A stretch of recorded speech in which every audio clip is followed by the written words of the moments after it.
one of the key things that decision makers and risk assessors and investigators need at these sites, they need good criteria or benchmark screening level for water and sediment. So when we go take these measurements, we can have an idea of potentially safe or unacceptable concentrations of PFAS in the environment. This project is for SERP. It's the Strategic Environmental Research and Development Program, a partnership of Department of Defense, EPA, and Department of Energy. And this project is getting at some basic science of the ecotoxicology of PFAS in marine environments.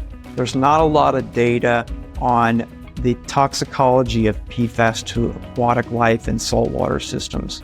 And we're talking about things like kelp, saltwater fish, crabs, clams, things like that.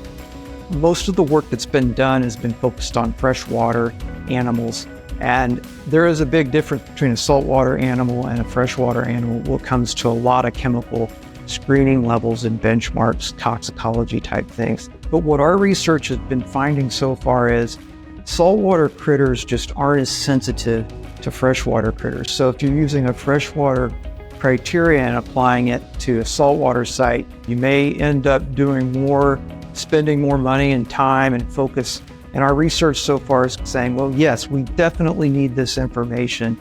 It's going to be critical for these saltwater sites that are on coasts and other saltwater environments where they're evaluating the potential risks of PFAS.